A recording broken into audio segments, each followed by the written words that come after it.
My name is Tia Morris, and I'm the Executive Director of Teach for America, New Jersey.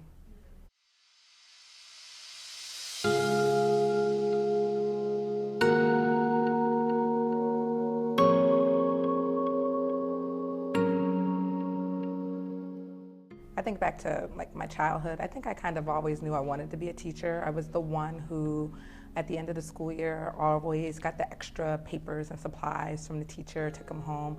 I forced my little brother and little cousins to play school endlessly. I was always a teacher, and I could never quite figure out why they didn't want to sit and do work in the summer or on the weekends. And so I think I kind of always knew I wanted to be a teacher. But when I got to high school, I was actually discouraged from being a teacher by my teachers. They said, ironically, you're too smart. You should go and do something else. Like, you should go into business or go into law or go into something else. So I went to college as a business major. I was going to go into international business and travel the world. And when I got there, my freshman year, I was in college one-on-one classes that you would imagine. But then I realized that when I looked around in my classes, there weren't many other people who looked like me.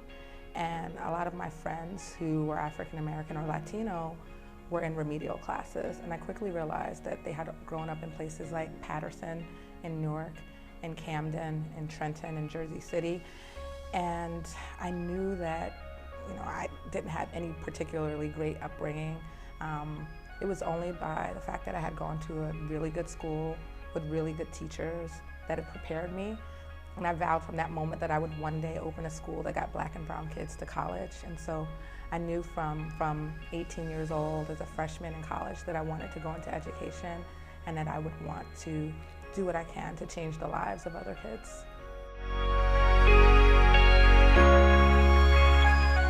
So first of all, teachers, I think, should get an automatic pass to go to heaven, because teachers do such hard work and wear so many hats.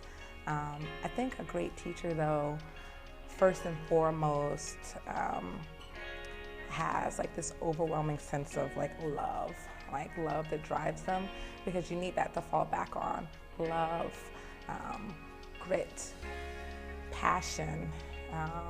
But I think one of the core characteristics of a great teacher is belief. Belief in themselves, belief in their children, belief in the families, belief in the communities in which they serve, because I think it's that belief which allows you to know that although something may not be evident at that current moment, that it's possible.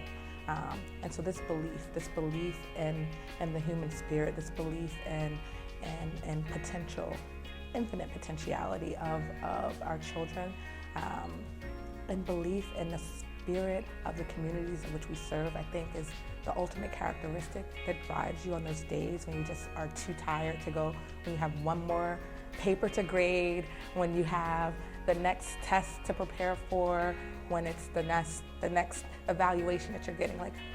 All of those things are part of teaching, but at the heart of it, the kids, right? It's the kids that we serve every day. And I think a great teacher really holds that belief and that love and that grit at the core of their being and uses that to fuel them.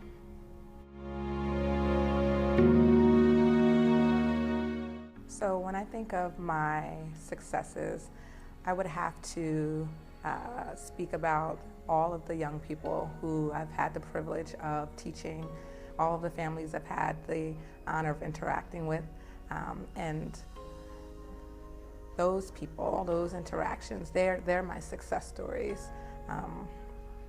What I'm most proud of, what I feel is my biggest accomplishment, is the students that I've had who've gone on to continue to change the world. When I got into this 18, 19 years ago, I really just wanted to have an impact. I really wanted to be able to change the face of our communities. I wanted to be able to transform our cities, and I wanted to be able to truly impact the lives of young people and be able to inspire them to do something different, to think boldly. And so when I think about my students who've actually gone on and who have dared to teach themselves, it fills me with such warmth and pride. One student in particular, Kenyetta, who I love. I know her whole family now. They are like my family. Her mother is like a big sister to me. Her sister is like a sister to me. I taught her when she was 9 years old. So I've known her throughout her middle school career, helped her get into boarding school, supported her, kept in touch with her all throughout college. And she went on last year to join Teach for America. She is now a second-year core member teaching at a KIPP school in Louisiana. And it makes me so proud. It brings me so much pride, so much joy to see that, you know, this little hope that I had as like an 18-year-old to actually teach kids and change the world is actually coming true. And so that's what makes me most proud.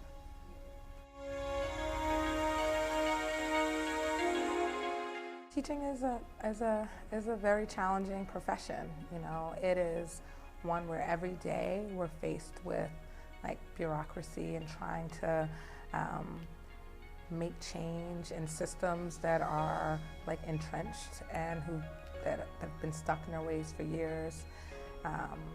It's one in which when I was a teacher, I often didn't have enough resources or enough supplies that I felt were essential for me to do my job on a day-to-day basis.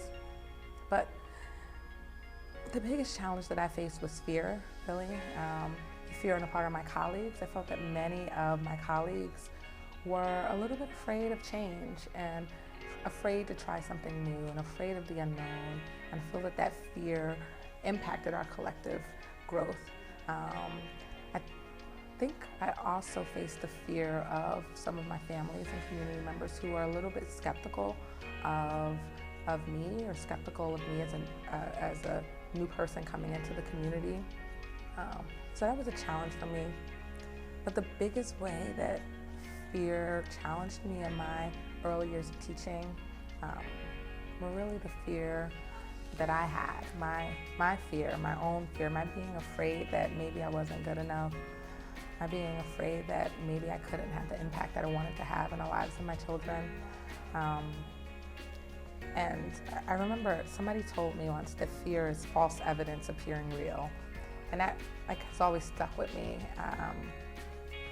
because I realized that it was up to me, right? I had to be the change I wanted to see, and that it was up to me to face that fear and to do what I needed to do to make myself better, to do what I needed to do to have faith in myself, and to do what I needed to do to show up for my kids every day. So fear was the biggest challenge, and it's one that I think has helped me have the biggest amount of growth. I'm a person that tries to perpetually exist in gratitude. Like, I believe that like gratitude is what fills me. It's my mantra. It's what keeps me going. So just this sense of being grateful and appreciative of opportunities, grateful and appreciative of like the many blessings, even the challenges that I face. I consider myself very much a warrior for social justice. And so I believe that Marian Wright Edelman, I believe it is, said, I had this quote that I use all the time, that service is our rent, the rent we pay for a living. And I believe very much that I'm a servant leader, and it's my job to fight for kids, to fight for those who can't necessarily fight for themselves, to utilize my seat at the tables that I have advantage of sitting at, to advocate for those who can't advocate for themselves, and to be a voice for the voiceless. So when I think about what motivates me every day, it's really gratitude.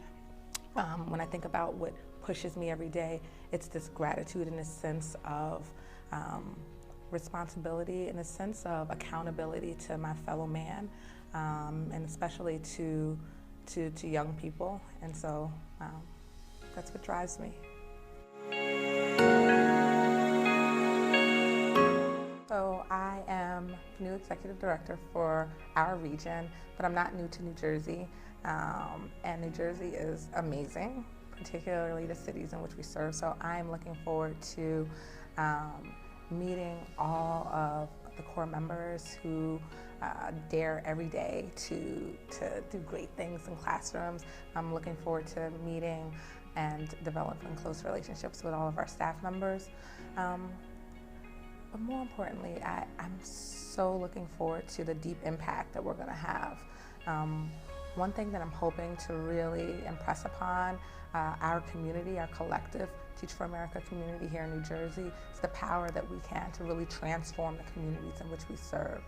And so I'm looking forward to having a very deep impact in our communities, and that looks like having very strong relationships, very close connections with community partners, very close connections with parents, understanding what's going on in our landscape, and really having our voice and our presence felt and heard in the cities in which we serve.